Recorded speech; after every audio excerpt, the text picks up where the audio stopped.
Hello, good morning बच्चों। बेटा जैसे कि हमने जो हमारा फर्स्ट सेमेस्टर था उसमें हमने पढ़ा था अपने प्लानिंग के बारे में और अपने ऑर्गेनाइजेशन के बारे में पढ़ा था, आपने याद।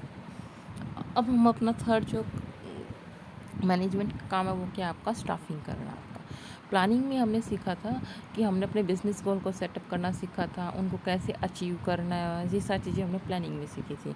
सेकंड काम हमारा क्या था, आपका ऑर्गेनाइजेशन का था। ऑर्गेनाइजेशन में हमने क्या सीखा था कि हमने एक ऑर्गेनाइजेशन स्ट्रक्चर बना लिया था। मीन्स एक स्ट्रक्चर, एक ढांचा आपने बना लिया था। आपने वो ढांचा तो बना लिया, आपने अपने ऑब्जेक्टिव सेट कर लिए कंपनी के, आपने अपने ढांचा बना लिया। अब थर्ड काम हमारा क्या आता है, आपका स्टाफिंग। स्टाफिंग का मतलब क्या होता है, जो स्ट्रक्चर आपने बनाया है उसके अंदर क्या करना है, आपको पर्सन्स को क्या करना है, अपॉइंट करना होता है। मीन्स जो आपको वहाँ पे क्या करना है, बंदों को लगाना है जो क्या करेंगे, कंपनी के अंदर रह के क्या करते हैं, आपका काम करते हैं।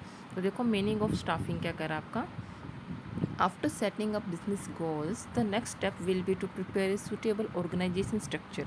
क्या करें, फर्स्ट काम हमारा क्या था, बिजनेस गोल को सेटअप करना, जिस जो हमने किस में किया था बेटा, आपका प्लानिंग में किया था। ठीक है, तो next step will be prepare to suitable organisation structure, ये हमने किस में किया था, ऑर्गेनाइजेशन में किया था।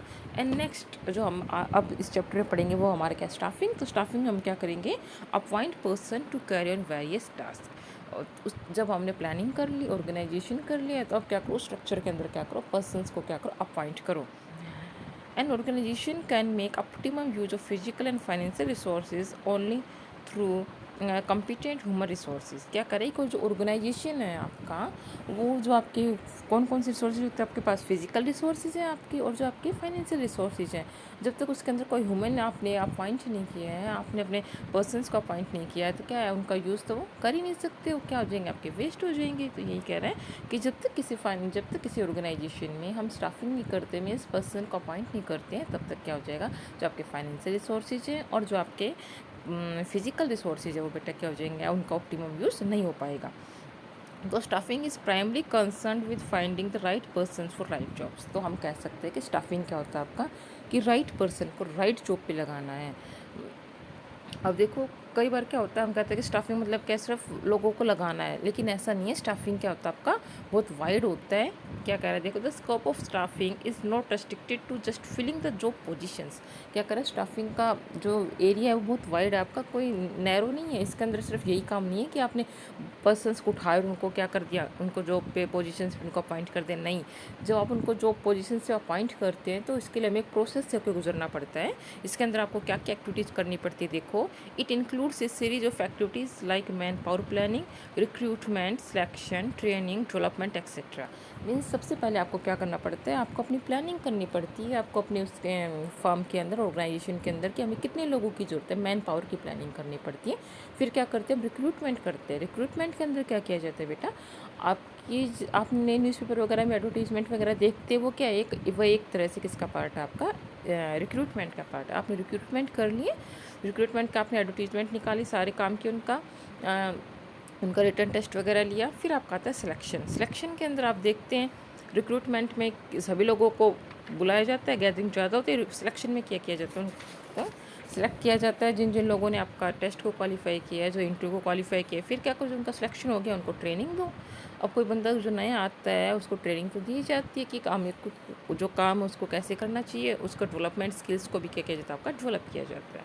तो यही हम कहेंगे कि स्टाफिंग क्या होता है आपका, स्टाफिंग राइट पर्सन को राइट जॉब पे लगाना होता है। जो हमने ऑर्गेनाइजेशन का स्ट्रक्चर बनाया था उसके अंदर पर्सनस को अपॉइंट किया जाता है। फिर हमारी डेफिनेशन आती है, आप देखिए मैकफारलैंड क्या कहता है, staffing is the function by which managers build an organisation through the recruitment, selection and development of individual as capable employees. देखो मैकफारलैंड भी यही कह रहा है, staffing is the function. Staffing क्या आपका एक काम है, एक फंक्शन है आपका, जिसमें क्या क्या, जिसके अंदर bye which managers build, manager क्या करते हैं, बिल्ड एन ऑर्गेनाइजेशन, एक ऑर्गेनाइजेशन को बिल्ड करता है। और ऑर्गेनाइजेशन कैसे कैसे बिल्ड होगा, स्टाफिंग। और स्टाफिंग हम क्या क्या करते हैं, देखो, थ्रू द रिक्रूटमेंट, आप रिक्रूटमेंट करोगे, फिर उनका सिलेक्शन कीजिए, और development of individual as capable employees का किया जाता है। फिर बेटा आपकी आती हैं, ये देखो यहाँ पे क्या भी रखा है, staffing it is concern with obtaining, utilising and maintaining a satisfactory and satisfied workforce. फिर हमारे आती है करेक्टरिस्टिक्स।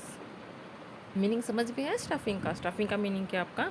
राइट पर्सन को राइट जॉब पे ऊपर लगाना। और जो हमारा स्टाफिंग है इसका जो एरिया है वो आपका नैरो नहीं है, इसका एरिया क्या आपका वाइड होता है। ये हम और जो स्टाफिंग होता है इसके अंदर आपका कहाँ से स्टार्ट होता है? मैन पावर की प्लानिंग से स्टार्ट होता है आपका। फिर उनकी रिक्रूटमेंट किया जाता है, उनका सिलेक्शन, उनको ट्रेनिंग, उनका डेवलपमेंट, ये सारे काम किसके अंदर आते हैं? आपके स्टाफिंग के अंदर आते हैं।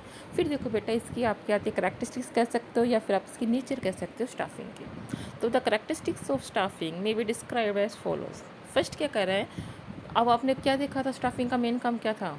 पर्सन्स को अपॉइंट करना था। तो फर्स्ट कह रहा है आपका कंसर्न विद ह्यूमन रिसोर्सेज, कि जो स्टाफिंग होता है ये किससे कंसर्न है? मेनली आपकी ह्यूमन रिसोर्सेज से, कि हमें हमें हमें कितनी ह्यूमन रिसोर्स चाहिए, हमारे हमें कितने मैन पावर चाहिए आपका। तो देखो, staffing function is concern with human resources. The main of aim of staffing is to estimate job requirements in the organization and then make effort to fill them with suitable persons। वही बात बार बार कह रहा है कि staffing क्या होता है आपका, मेन एम क्या होता है इसका? सबसे पहले हम मैन पावर की प्लानिंग करते हैं, ह्यूमन रिसोर्स की प्लानिंग करते हैं कि हमें कितनी हमें रिक्वायरमेंट है। उसके बाद क्या करते हैं? रिक्रूटमेंट, सिलेक्शन, ट्रेनिंग, डेवलपमेंट, ये सारे इनके थ्रू क्या करते हैं? उनको राइट पर्सन को राइट जॉब पे अपॉइंट किया जाता है। फिर नेक्स्ट आता है आपका continuous person function, sorry, continuous function. Staffing क्या आपका एक कॉन्टीन्यूस फंक्शन है मैनेजमेंट का। ये नहीं है कि आपने एक बार क्या कर लिया, उनको रिक्रूट कर दिया, पोजीशन को ऑर्गेनाइजेशन में उनको पोजीशन पे उनको हैंडल कर दिया है, फिर क्या आपका काम खत्म? ऐसा नहीं है। आपने उनको रिक्रूट कर दिया है, फिर उनको ट्रेनिंग, डेवलपमेंट और टाइम टाइम हमें क्या करना पड़ता है? उन पर हमें नज़र भी रखनी पड़ती है कि वो काम ठीक से कर रहे हैं नहीं कर रहा है। तो staffing is a continuous function of management. The organisation has to retain and maintain employees to perform various activities regularly. Organisation होती है, उसको एम्प्लॉयज़ से काम करवाने के लिए उनको कुछ काम जो होते हैं आपके कंटिन्यूस करने पड़ते हैं। A business has to plan for expansion and diversification resulting in to more demand for personnel. क्या कह रहे हैं? हमारे एक्सपेंशन और डाइवर्सिफिकेशन के लिए हमें क्या करना पड़ता है? हमें टाइम टू टाइम प्लानिंग करती रहनी पड़ती है। जो the existing employees may also leave the organisation for one reason or the other. जो हमारे एग्जिस्टिंग एम्प्लॉयज़ जो कंपनी में आपके काम कर रहे हैं, अगर वो क्या होता है कंपनी को छोड़ के चले जाते हैं, किसी कारणवश चले जाते हैं, या फिर क्या हो गया उनकी रिटायरमेंट आ गई, तो क्या हो जाता है? हमें स्टाफिंग करनी पड़ती है, हमें किसी और पर्सन को रिक्रूट करना पड़ता है। तो क्या करें कि ये काम हमारा कॉन्टिन्यूस चलता रहता है। कोई बंदा आ रहा है, कोई हमारा जा रहा है। In order to keep the required work for staffing function will be perform continuously. हमें यह अनुमान यह पता लगा रहना चाहिए कि हमें कितने वर्क फोर्स की ज़रूरत है। तो इसके लिए हमें स्टाफिंग हमें कॉन्टिन्यूस करती रहनी पड़ती है। फिर हमारा थर्ड आता है बेटा performed at all managerial levels. कि जो स्टाफिंग होती है वो मैनेजरियल हर लेवल के ऊपर क्या किया जाता है? स्टाफिंग का काम किया जाता है। ऐसा नहीं है कि सिर्फ इसको या तो हमारे जो मैनेजर्स है वही करेंगे, या फिर आपके सिर्फ उन्हीं का काम नहीं होता है ये। Staffing is required at all levels of management. There may be separate persons dealing with hiring and training for different jobs. क्या होते हैं यहाँ पे? आपके सेपरेट पर्सनस होते हैं जो क्या करते हैं, जो हायरिंग के साथ, कोई हायरिंग के साथ डील कर रहा है, कोई किसके साथ कर रहा है? आपका ट्रेनिंग के साथ कर रहा है। मतलब अलग अलग बंदे। हमने जब उनको रिक्रूट किया तो आप क्या करते हैं? रिक्रूटिंग सिलेक्शन के टाइम पे अलग होगा, ट्रेनिंग के लिए हमने अलग से डिपार्टमेंट होगा, और जो आपका डेवलपमेंट के लिए अलग से। सब किसका पार्ट है? आपका स्टाफिंग का पार्ट है। तो यही कह रहा है कि जो स्टाफिंग होता है वो आपके हर मैनेजर लेवल के ऊपर क्या किया जाता है? परफॉर्म किया जाता है। नेक्स्ट हमारा आता है concern with employment and development of employees. जो आपका स्टाफिंग होता है ये क्या होता है आपका? जो एम्प्लॉयज़ कंसर्न विद एम्प्लॉयमेंट और डेवलपमेंट एम्प्लॉयज़ से क्या होता है आपका? रिलेटेड होता है। Staffing is concern with employing and development of employees. The effort is to employ most suitable person. इसका देखो, जो हमने एम्प्लॉयमेंट से पढ़ा है आपका, तो एम्प्लॉयमेंट का मतलब क्या आपका?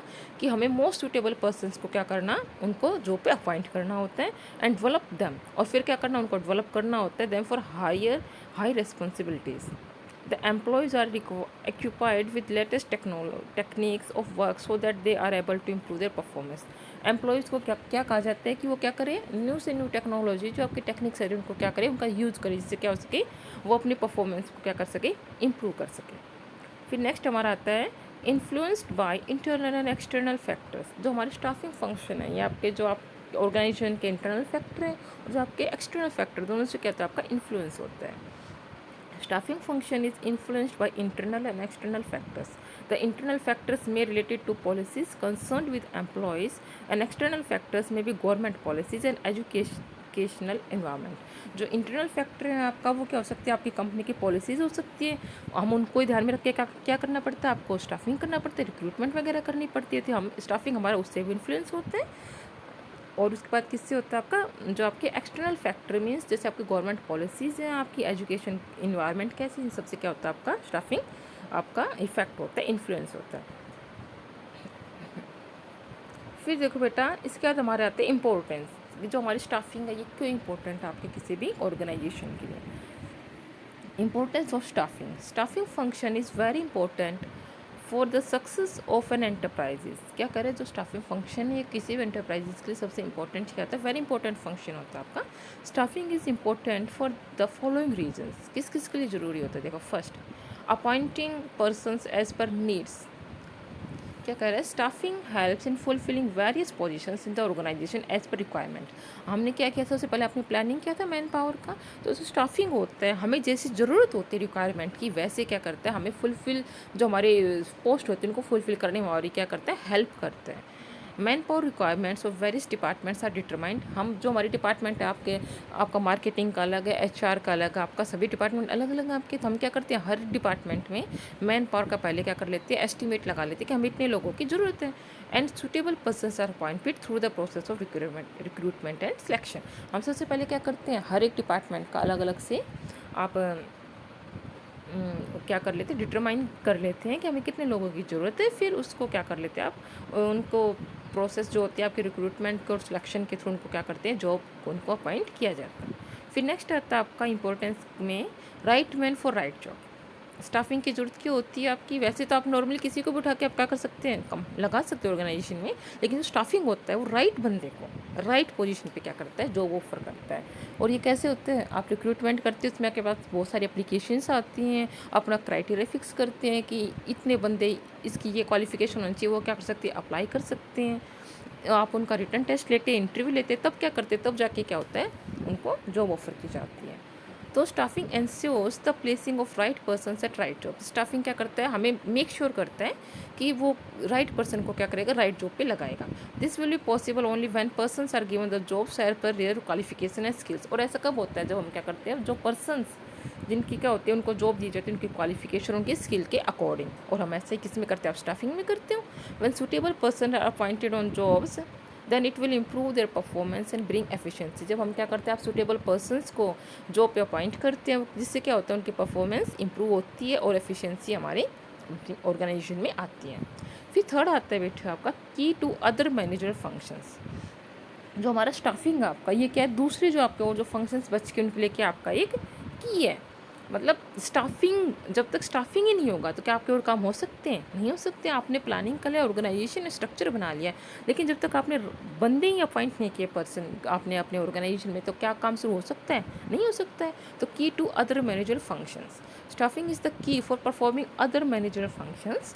The functions of planning and organisation will set the objectives of the business and will decide a suitable structure to carry out various activities. क्या कह रहा है, आपका जो फंक्शन प्लानिंग का था वो तो क्या करता है, ऑब्जेक्टिव सेट कर देता है आपका, है ना। और जो आपका ऑर्गेनाइजेशन का था वो क्या करता है, आपका एक स्ट्रक्चर बना देता है कि हाँ भाई हमारे यहाँ अभी ये डिपार्टमेंट होंगे, ये मैनेजर का होगा, यहाँ पे एचआर होगा, यहाँ पे मार्केटिंग डिपार्टमेंट होगी, सारी चीज़ें। Staffing will help in appointing persons to carry out various task. Staffing क्या करता है, हमारे पर्सनस को अपॉइंट करता है। Similarly the function of directing and controlling will also be carry out with the help of persons working on the jobs. आपके staffing के बाद जो हम आप अपना फंक्शन पढ़ेंगे डायरेक्टिंग का और जो आपका कंट्रोलिंग का, जब तक आपने बंदे अपॉइंट ही नहीं किए, स्टाफिंग ही नहीं किया, तो क्या आप डायरेक्टिंग कर सकते हैं, किसके ऊपर डायरेक्टिंग करेंगे आप, किसको आप कंट्रोल करेंगे, तो ये सब किस पे डिपेंड है, आपका स्टाफिंग पे। So staffing function is a key to carry out other manager functions. Next हमारा आता है optimum utilisation of manpower resources. Staffing क्या करता है, हमने शुरुआत में पढ़ा था, स्टाफिंग क्या करता है, जो हमारे फिजिकल रिसोर्सेज होते हैं और जबकि फाइनेंशियल रिसोर्सेज होते हैं उनका क्या करता है, ऑप्टिमम यूज करता है विदाउट हेल्प ऑफ वर्कर्स, या फिर जो आपने बंदे अपॉइंट किए उनके हम इनका यूज़ नहीं कर सकते हो। तो हमारा मैन पावर रिसोर्सेज है, इनका यूज़ कौन करता है, आपका स्टाफिंग। स्टाफिंग मीन्स जो बंदे हमने अपने कंपनी में ऑर्गेनाइजेशन में लगाए वो उनका क्या करते हैं, उनका ऑप्टिमम यूटिलाइजेशन करते हैं। Essential for survival and growth. The survival and growth of organization will depends upon the quality of person it has employed. अब क्या कर रहा है, जो हमारे ऑर्गेनाइजेशन का जो आपका सर्वाइवल होता है और जो ग्रोथ हो कब तक चलेगा, किस पे डिपेंड करेगा, स्टाफिंग के ऊपर। क्यों?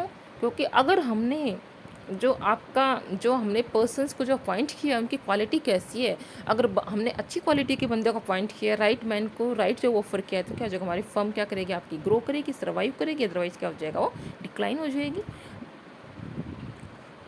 Staffing function ensure the appointment of suitable person for various position. Staffing function हमें मेक श्योर करता है कि हमने राइट बंदे को राइट जॉब पे लगाया है। The development of these persons will be an assets for the organisation.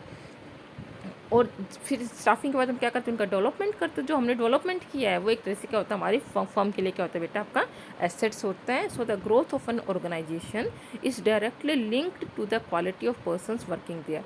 तो हम कह सकते हैं कि जो ऑर्गेनाइजेशन की ग्रोथ है वो किस पे डिपेंड करती है, कि जो फर्म के अंदर, ऑर्गेनाइजेशन के अंदर जो हमारे पर्सनस काम करिए उसके ऊपर डिपेंड क्या करती है, हमारी फर्म की ग्रोथ डिपेंड करती है। फिर हमारा नेक्स्ट आता है इम्प्रूव जॉब सेटिस्फैक्शन। क्या कह रहा है आपका, staffing function is not limited to recruitment and selection of employees only. सिर्फ हमारा काम उनका रिक्रूटमेंट और उनका सिलेक्शन करना ही नहीं होता है। The employees are provided proper training and are motivated to perform well. हम उनको क्या, उनको ट्रेनिंग दी जाती है, उनको मोटिवेट किया जाता है कि वो अच्छे से अच्छा काम करें। The compensation and promotional activities are also taken up to the satisfaction of employees. हम उनको कंपनसेशन भी देते हैं और प्रमोशनल एक्टिविटीज़ भी की जाती है एम्प्लॉयज़ को सेटिस्फाई करने के लिए। The satisfaction levels of employees will improve and they will be happy with their work and environment in the organisation. जो satisfaction of employees will improve, levels of improve, जब जिस अगर आप उनको प्रमोशनल एक्टिविटीज़ करते हैं, उनको प्रमोशन वगैरह देते हैं, उनको कोई गिफ्ट वगैरह देते हैं, जिससे क्या हो जाएगा, उनका सेटिस्फैक्शन लेवल क्या होगा, हाई होगा। और जिससे वो क्या करेंगे, काम अपना मन लगा के काम करेंगे और ऑर्गेनाइजेशन आपका क्या करेगा, आपका प्रोग्रेस करेगा। All this will improve for job satisfaction of employees. और ये सब कैसे हो सकता है, उनको जॉब सेटिस्फैक्शन देकर हो सकता है। फिर लास्ट वन हमारा आता है helps in competing. It is the employees who runs an organisation. Competing का मतलब क्या है, कि जो हमारी ऑर्गेनाइजेशन है वो हमारे क्या कर सके, इन्वायरमेंट में compete कर सके। और ये कब होगा, जब हमने अच्छी क्वालिटी की जो पर्सन उनको जॉब ऑफर की होगी। The performance of the organisation is link to the efficiency of it employees.